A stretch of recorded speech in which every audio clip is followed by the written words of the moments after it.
సరైన ప్రాపర్టీని ఎంచుకోవడంలో తికమక పడుతున్నారా? ఇక ఆ కన్ఫ్యూజన్ వద్దు. అపార్ట్మెంట్లు, విల్లాలు, ప్లాట్లు మీకు కావలసినవన్నీ ఒకే చోట. Suman TV biggest property expo October 18th, 19th HSCC Novotel Hyderabad. ఇప్పుడే ఫ్రీ ఎంట్రీ కోసం కాల్ చేయండి. అందరికీ నమస్కారం. నేను Swaroopa Potlapalli. Welcome to Suman TV. Megastar Chiranjeevi 157వ సినిమా మన శివశంకర్ వరప్రసాద్ గారు సంక్రాంతికి రాబోతుంది. ఈ సినిమాలోనే మీసాల పిల్ల సాంగ్ ప్రేక్షకుల్ని ఆకట్టుకుంటోంది. ప్రస్తుతం నాతో పాటు ఉన్నారు ఫిల్మ్ జర్నలిస్ట్, క్రిటిక్ భరద్వాజ గారు. ఆయనతో మాట్లాడదాం. నమస్తే భరద్వాజ గారు. నమస్తే. మీసాల పిల్ల సాంగ్ లోనే ఈ సినిమా కథ మొత్తం చెప్పేశారు అంటున్నారు. మీకేమనిపించింది ఆ సాంగ్ చూడగానే? కథ చెప్పటం అంటే వాళ్ళిద్దరి మధ్య ఏదో రిఫ్ట్ ఉంది అనేది అర్థమైంది పాటలో. అలాగే మాజీ పెళ్ళామా అని ఒక పదం వాడాడు భాస్కర్ భట్ల గారు, రాశాడు. ఇది బీమ్స్ మ్యూజిక్ చేశాడు.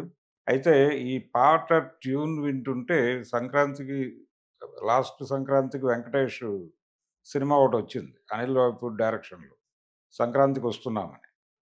అందులో పాట గుర్తొచ్చేలాగా ఉంది. గోదావరి గట్టు మీద రామచిలుక అని ఒక పాట ఉంటుంది. ఆ ట్యూన్ తరహాలో అనిపించింది ఈ ట్యూన్. సరే, ట్యూన్ ఎలా ఉన్నప్పటికీ ఈ మాజీ పెళ్ళమ్మ లాంటి కొన్ని పదాలతో జనాలను ఆకట్టుకున్నాడు ఆయన, భాస్కర్ భట్ల. అయితే మాజీ పెళ్ళాం అనేసరికి వీళ్ళిద్దరి మధ్య ఏదో గొడవై విడిపోయారు, విడిపోయిన తర్వాత తిరిగి కలవటానికి ఏదో కసరత్తులు చేస్తున్నాడు ఈయన అని అనిపించేలాగా నడిచింది అది. అలా ఎంటర్టైనింగ్గానే ఉంది పాట, ఎంటర్టైనింగ్గా ఉంది. అయితే ఇది ఈ విడిపోవడం ఏమిటి, తిరిగి కలవటానికి కసరత్తు చేయటం ఏమిటి, ఇదంతా అలా కథ చెప్పేశారు అంటే ఇది ప్రపంచానికి తెలిసిపోయింది అనే అనుకుంటున్నారు. కానీ ఇక్కడ ఇంకో ఏదో ట్విస్ట్ ఉండే అవకాశం ఉంది అని నాకు అనుమానం. ఆ ట్విస్ట్ ఏంటంటే, అక్కడ ఈయన తిరిగి ఆవిడతో ఉండాలి అని అనుకుని ఈ కసరత్తులు మొదలుపెట్టే సమయానికి ఈవిడ అతనితో విడిపోయింది కాబట్టి ఇంకెవరో ప్రయత్నం చేసేటువంటి అవకాశం ఉండొచ్చు అని అనుకుంటున్నాను.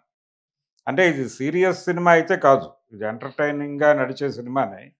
ఈ ఎంటర్టైనింగ్గా నడిచే సినిమాలోనే అనేక గందరగోళాలు, గొడవలు పెట్టాలి కాబట్టి, అంటే అనిల్ రావిపూడి సినిమాల్లో ఇవన్నీ ఉంటాయి కామన్గా. అలా కామన్గా ఉండే వాటిలో ఇక్కడ ఆవిడ డివోర్స్ తీసుకుని సింగిల్గా ఉంటున్నారు అనే విషయం తెలుసుకుని ఇంకెవరో అప్రోచ్ అవడానికి ప్రయత్నం చేసే అవకాశం ఉంది అని అనిపిస్తోంది. బహుశా ఈ సినిమాలో వెంకటేష్ ఉండొచ్చు అని ఒక మాట వినున్నాం ఆల్రెడీ. అంటే వాళ్ళే చెప్పుకున్నారు, యూనిట్ నుంచి వచ్చిన అధికారిక సమాచారం ఇది, వెంకటేష్ ఉన్నాడు ఈ సినిమాలో అని. బహుశా ఆ ఏరియాలో వెంకటేష్ని వాడి ఉండొచ్చు అని డౌట్.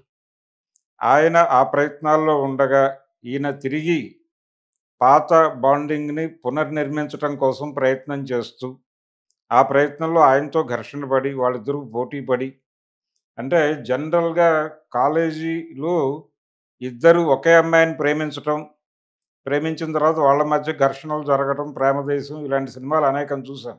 ఇప్పుడు వింటేజ్ హీరోలతో అలాంటి లవ్ స్టోరీ, ఆ లవ్ ట్రాక్ని వింటేజ్ హీరోల మీద నడపటం ద్వారా ఒక ఎంటర్టైన్మెంట్ క్రియేట్ చేయాలి అని బహుశా అనిల్ రావిపూడి అనుకుని ఆ టైప్లో కథని డిజైన్ చేసి అక్కడ వెంకటేష్ని, చిరంజీవిని వాడేటువంటి అవకాశం ఉండొచ్చు అనేది కూడా ఈ పాట విన్న తర్వాత, ఈ పాటలో ఆయన విన్యాసాలు చూసిన తర్వాత, పర్టికులర్గా చిరంజీవి ఎమోషనల్గా కనిపించాడు. ఎమోషనల్గా మాత్రమే కాదు, ఎంటర్టైనింగ్గా ఉన్నాడు. ఎక్స్ప్రెషన్స్ చాలా బాగున్నాయి. ఎక్స్ప్రెషన్స్ చాలా అద్భుతమైనటువంటి ఎక్స్ప్రెషన్స్తో వెళ్ళాడు ఆయన. కాబట్టి ఆ ధోరణి కనిపించింది. బహుశా ఇది నిజమవుతుందా కాదా అనేది కాదు, కానీ ఇది స్పెక్యులేషన్ నాకు అనిపించిన విషయం అది. మొత్తానికి మెగాస్టార్ చిరంజీవి అలాగే నయనతార మధ్యకి వెంకటేష్ వస్తాడు అని మీరు గెస్ చేయడం అనేది ఇంట్రెస్టింగ్ పాయింట్. అయితే ఇందులోనే మీరు ఇంకొక విషయం చెప్పారు, గోదావరి గట్టు మీద రామచిలుకావి అనే ఆ పాట గుర్తొచ్చింది అని. నిజంగా ఆ పాటకి ప్రాణం పోసింది ఒక రకంగా రమణ గోగుల, మధుప్రియ. ఇప్పుడు ఇక్కడికి వస్తే ఉదిత్ నారాయణ అలాగే శ్వేతామోహన్ అద్భుతంగా పాడారు. ఒక పాట హిట్ అవ్వాలి అంటే సింగర్స్ అనే వాళ్ళు కూడా మేజర్ రోల్ పోషిస్తారు. అయితే ఇప్పుడు మీకు ఆ సాంగ్ ఎలా గుర్తొచ్చిందో, ఇంకొంతమంది ఏమంటున్నారు ఫ్యాన్స్ అంటే, డాడీ సినిమాలో సిమ్రాన్ అలాగే మెగాస్టార్ వాళ్ళిద్దరి జోడీ గుర్తొచ్చింది అంటున్నారు. మీకేమైనా అలా అనిపించిందా? డాడీ సినిమాలో కూడా వాళ్ళు విడిపోతారు.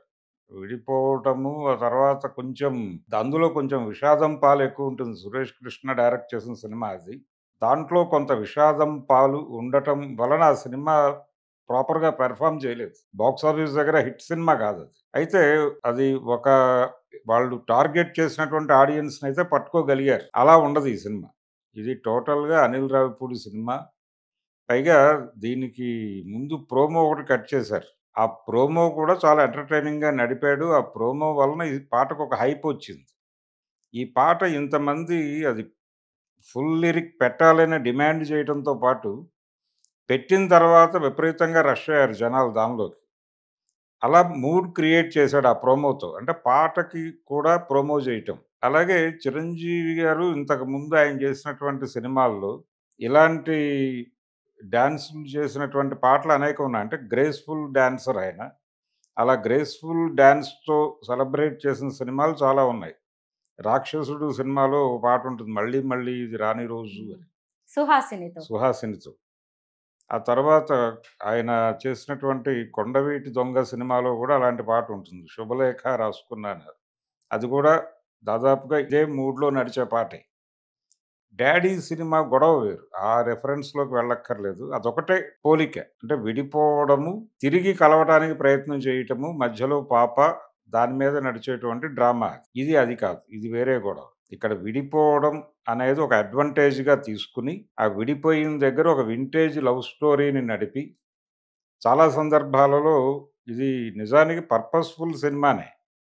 ఆ యాంగిల్‌లో జూస్తే. అంటే అక్కడ ఒక సందేశం ఇచ్చే ప్రయత్నం గూడా చేయొచ్చు అనిల్ రావిపూడి. చాలా జీవితాల్లో ఇప్పుడు డివోర్స్ అనేది కామన్‌గా మారిపోయింది. విడిపోవడం అనేది చాలా ఈజీగా జరిగిపోతుంది. కానీ నిలబెట్టుకోవడం అనే దాని మీద కొంత కసరత్తు జరిపి, ఆ ఏరియాలో ఏదో సందేశం ఇప్పించే ప్రయత్నం మెగాస్టార్‌తో చెప్పించే ప్రయత్నం ఏదో జేస్తాడు. దాన్ని ఎంటర్‌టైనింగ్‌గా చెప్పించటము, వెంకటేష్‌ని కన్విన్స్ చేయటము, ఆయన ఈయనకి అంటే తోడ్పాటుని అందించటం ఇలా ఏదో నడుస్తుంది కథ. ఒక ఎలిమెంట్ అయితే అర్థమైంది. ఆ 2 పాత్రల మధ్యలో ఏం జరపబోతున్నాడు ఆయన అనేదైతే ఈ పాట ద్వారా ప్రపంచానికి చెప్పేశారు. ఈ సాంగ్ సూపర్ హిట్ అయిపోయింది. భాస్కర్ భట్ల గారు నిజంగా చాలా బాగా రాశారు మొత్తం చూసినప్పుడు. కాకపోతే మీసాల పిల్ల అంటూ ఆ ఎత్తుగడ ఉంది చూసారా? దాని మీద కొన్ని ట్రోల్స్ నడుస్తున్నాయి. దాని అర్థం ఏంటసలు? అంటే ఆయనే చెప్పుకున్నాడు గదా! అది చిరంజీవి గారితో డైలాగు మొదట ఓపెన్ యెస్. చేశారు గదా! అంటే కొంచెం తలపొగరు ఉన్నటువంటి అమ్మాయిల్ని అలా పిలవటం అనేది మా ఊళ్ళో ఆనవాయితీ అని ఒక డైలాగు మీరెప్పుడైనా విన్నారా? చెప్పించారు. నేనెక్కడా వినలేదు గానీ, ఆయన ఊర్లో అని జెప్పాడు. ఆ క్యారెక్టర్‌లో నుంచి వచ్చినటువంటి పదం అది. వాళ్ళ ఊళ్ళో అని ఆయన జెప్పాడు. అది సినిమాటిక్ సినిమా రిలీజ్ అయిన తర్వాత చూడాలి వాళ్ళ ఊరు ఏ ఊరో. ఏ ఊరో చూస్తే గాని అది క్లారిటీ రాదు. అయితే ఇంకా ఇప్పుడు ఆయన స్టెప్స్, డాన్స్ గురించి కూడా కొంత ట్రోల్స్, మీమ్స్ అనేవి నడుస్తూ ఉన్నాయి. మనలాంటి ఫ్యాన్స్ ఏమంటున్నారంటే, "బాసు ఏంటా గ్రేసు" అంటున్నారు. కానీ 70 ఏళ్ల చిరంజీవి చేసే డాన్స్‌లేనా? ఆ టీజింగ్ ఏంటి? ఆయన ఒక రాజకీయ నాయకుడిగా కూడా ఉన్నారు గతంలో. ఇవన్నీ ఏంటి అని కూడా కొంత విమర్శిస్తున్న వాళ్ళు ఉన్నారు. మీకేమనిపించింది? అంటే ఇప్పుడు ఆయన రాజకీయ నాయకుడు గాదు. పూర్తి స్థాయిలో సినిమాల్లో ఉన్నాను అని చెప్పుకొని అక్కడే ఉన్నాడాయన.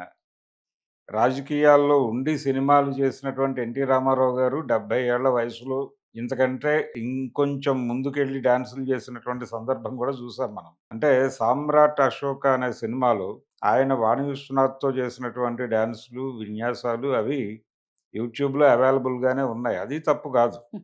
అంటే ఆయన సీఎంగా ఉండగా కూడా చేశాడు. ఇప్పుడు 'బ్రహ్మర్షి విశ్వామిత్ర' అనేటువంటి సినిమా ఆయన సీఎంగా ఉండగా చేసింది. కాబట్టి ఆయన కొన్ని మోడల్ సెట్ చేసి పెట్టాడు ప్రపంచానికి.